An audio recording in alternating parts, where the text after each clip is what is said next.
Bonjour et bienvenue dans Une minute, un livre. Je vous parle aujourd'hui de ce numéro. À gauche, dans les luttes, peut-on être en désaccord sans se haïr? Donc, numéro 75, avril-mai 2026 de Socialter. Alors, une question que je pose régulièrement d'ailleurs lors de mes interventions, même si ce n'est pas toujours sous cette forme directe. Alors, par exemple, lorsque j'aborde la souffrance au travail, j'essaie de redonner du sens à la place du conflit, à distinguer de la violence. Je tente de penser les situations sous l'angle des conflits de critères dialogués, partir des désaccords pour parler du travail, des réalités du terrain, du sens du travail, car un conflit non régulé, non médié peut rapidement basculer vers le personnel, le mobbing ou vers la psychoterreur. Alors le dossier partagé ici élargit cette réflexion à une question à la fois sociale, professionnelle, interactionnelle, militante et politique. Alors comment prendre soin de nos divergences?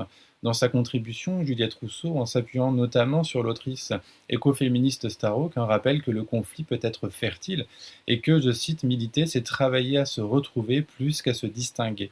Il faut apprendre à se faire confiance envers et contre nous-mêmes dans un monde où les forces de division, de polarisation et de fragmentation apparaissent toujours plus puissantes.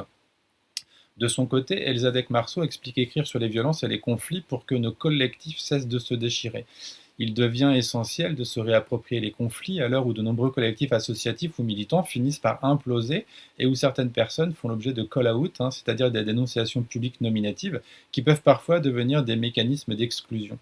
Alors évoquer ce contexte, c'est aussi parler de l'éparpillement et des fragmentations qui traversent aujourd'hui une partie du militantisme progressiste. Alors l'autrice invite ainsi à rester attentive aux logiques d'individualisation de la faute et à ce que la politiste Wendy Brown nomme le moralisme progressiste. Cette réflexion croise plusieurs sujets qui fâchent, parmi eux la question de la pureté militante, définie comme la volonté d'être politiquement et moralement irréprochable au regard des normes du groupe auquel on appartient.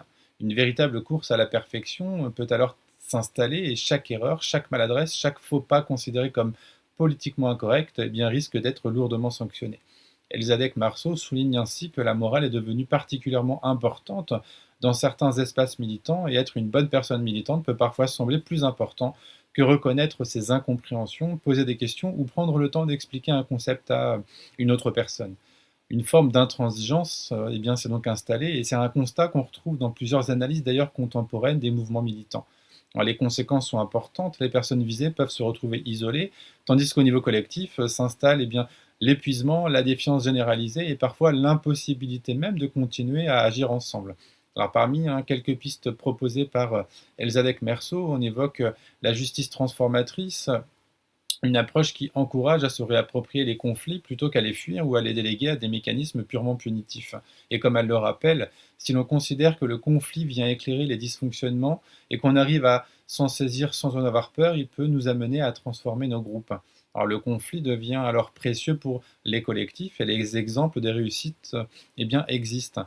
L'article consacré à Green Doc montre d'ailleurs comment les personnes militantes écologistes riveraines et salariés ont réussi à faire front commun malgré des intérêts, des parcours et des sensibilités parfois très différents. La victoire obtenue face au projet d'entrepôt logistique géant rappelle que l'enjeu n'est pas de construire un consensus mou, pour citer le texte, mais de parvenir à composer ensemble en respectant les positions des uns, des unes et des autres. Alors, le dossier revient également sur les leçons du Front populaire et à travers l'entretien avec l'historienne Ludivine Vantini, il invite à réfléchir à la manière dont l'unité se forge à la base plutôt qu'elle ne se décrète. Et les gauches vivent dans un tissu dense d'organisations, syndicats, assos, coopératives, cercles intellectuels, mouvements féministes. Et c'est dans ces espaces que se construit une culture politique partagée et qu'émerge parfois une exigence d'unité capable de dépasser les appareils et de bousculer les lignes établies.